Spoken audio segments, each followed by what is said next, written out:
안녕하세요. 홍성주입니다. 우리나라 제약업계의 역사는 오래됐습니다. 국내 기업 중 가장 오래된 기업으로 알려진 동화약품이나 V 대물림이 전형을 보여준 유한양행 등에서 보듯 제약회사는 다른 업종의 부침과는 사뭇 다르게 전개된 것도 사실입니다. 오늘 얘기하고자 하는 대웅제약그룹은 조금은 독특한 기업입니다.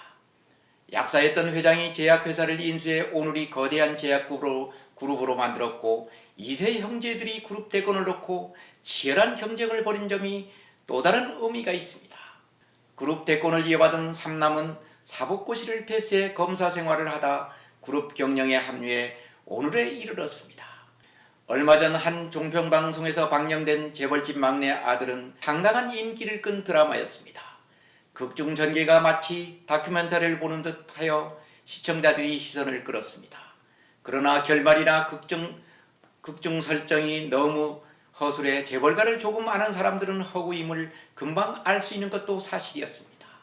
대웅제약편을 하면서 이 드라마를 얘기하는 것은 이 집안 스토리가 다른 재벌 집안과 약간 도드라지기 때문입니다. 간장약 우루사로 유명한 대웅제약은 1966년 윤영한 회장이 대한비타민을 인수하면서 역사가 시작됩니다.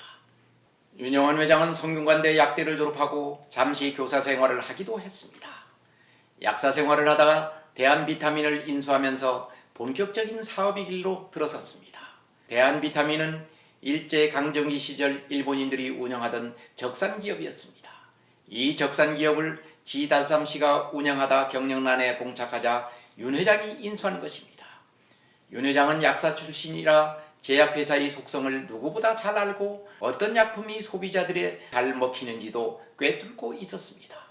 제약회사 창업회장들 대부분은 약품 영업사원 출신 아니면 약사 출신이었습니다. 윤 회장은 인수하자마자 영업조직을 정비하고 공장을 이전하는 등 혁신을 가하기 시작했습니다. 이미 우루사라는 간장약이 나와 있던 터라 이 약품에 대한 대대적인 광고전도 펼쳤습니다.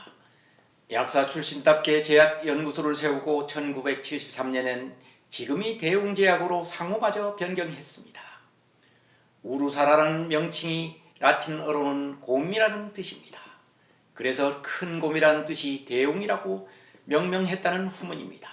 대한비타민이라는 제약회사를 인수해서 대웅제약으로 개명하고 대대적인 혁신을 통해 거대 제약그룹으로 만들었기 때문에 윤영한 회장을 그룹 안팎에선 사실상 창업회장으로 부르고 있습니다. 윤영한 회장은 경영 방식과 후계자를 선정하는 방식도 일반 재벌 집안과는 다른 면모를 보여주었습니다.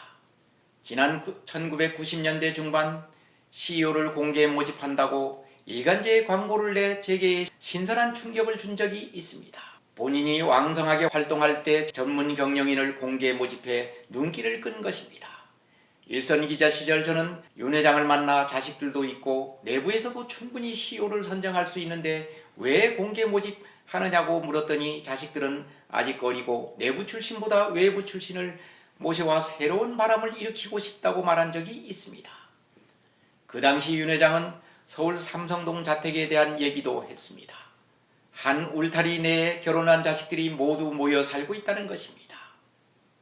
자기 집을 가려면 한 대문으로 들어와 각자 단독주택으로 들어가는 구조였습니다. 그리고 비서도 며느리가 맡고 있다고 했습니다. 딸이나 아들이 아닌 며느리에게 비서 업무를 맡긴 것입니다. 그 이유는 며느리가 자신이 일거수일투족을 다 할 수 있기 때문에 조금은 몸가짐에 조심할 수 있다고 한 기억이 지금도 남습니다.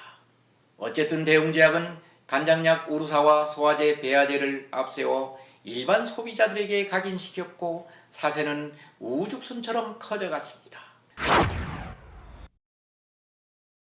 단순한 제약회사에서 토탈 헤어케어 그룹으로 발전시켜 제약업계 3위권에 드는 거대 기업군을 거느리게 되었습니다. 2015년엔 대한민국에서 가장 존경받는 기업으로 선정하는 영예를 안기도 했습니다.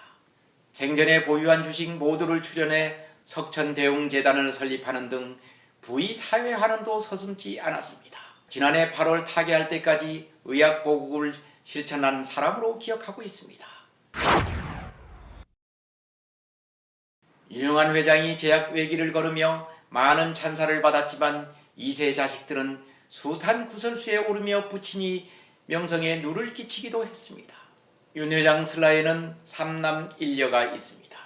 이 중 장남은 일찍부터 그룹 경영과는 거리가 있었고 둘째 아들과 셋째 아들이 엎치락 뒤치락 하면서 왕자를 놓고 경쟁을 벌인 적이 있습니다.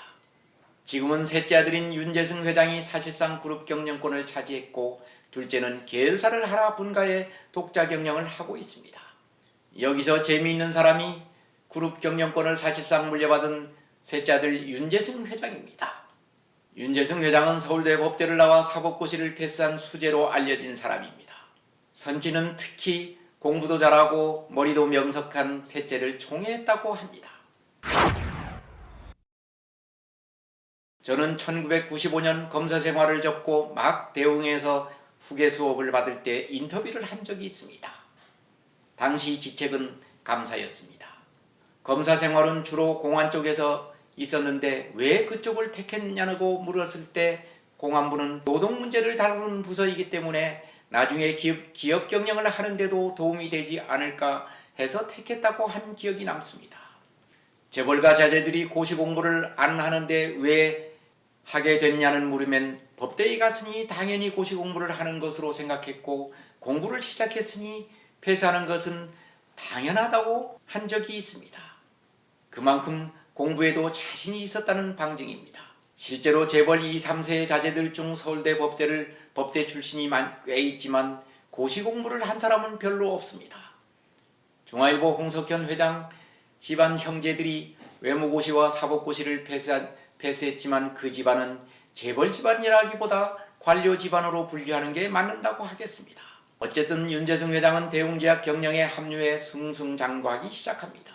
부친인 윤영환 회장이 신임도 한몫한 것은 틀림없는 사실입니다. 윤재승 회장보다 먼저 경영에 나선 사람은 둘째 형인 윤재훈 현 RP그룹 회장입니다. 미국 덴버 대학 경영학과를 나온 윤재훈 회장은 1992년 대웅제약 기획실장으로 입사해 부친을 도우며 경영 수업을 받았습니다. 동생보다 3년 먼저 대웅에 등지를 튼 셈입니다. 형인 윤재용 씨는 직책만 대웅에 있을 뿐 경영에 직접 나서지는 않았습니다. 부친은 둘째와 셋째 아들을 후계자로 일찍부터 염두에 두고 지켜봤었던 것 같습니다. 윤재승 회장은 대웅에 들어오자마자 두각을 나타냅니다. 부사장, 사장을 거치며 모기업인 대웅제약 사장에 올라 후계자로 사실상 낙점된 것으로 재계에선 인식하는 분위기였습니다.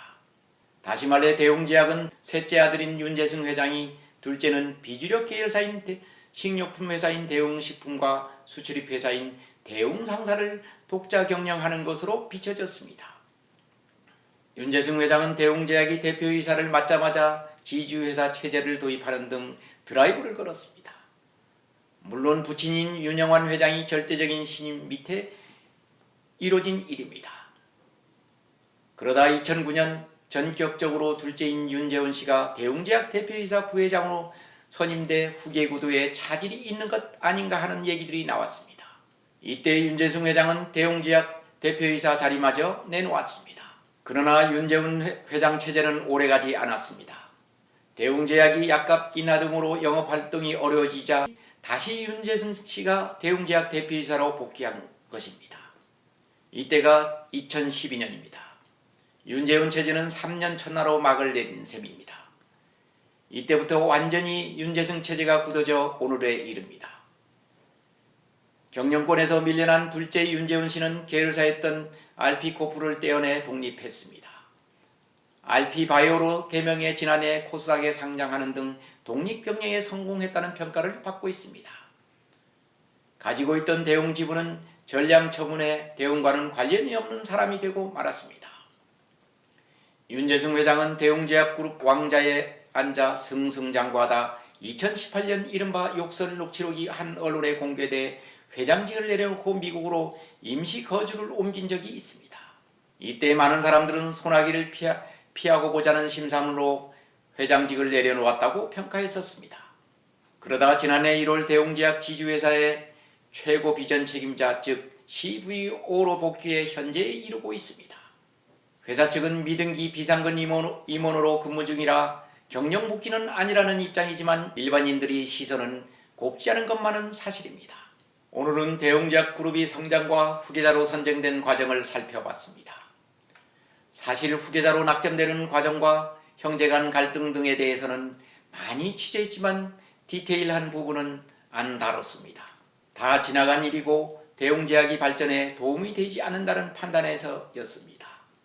재벌가 자대분들 중 몇 안 되는 사법고시 출신 총수가 그리는 대웅제약이 향후 행보는 궁금하지 않을 수 없습니다. 기업 경영이 공부만 잘해서 되는 것은 아니기 때문입니다. 오히려 사법고시 출신이라는 자만심이 갑질 욕설 파문과 같은 부정적인 요소로 작용할 수도 있습니다. 멀지 않아 경영에 복귀할 윤재승 회장의 행보가 궁금한 이유이기도 합니다. 경청해 주셔서 감사합니다.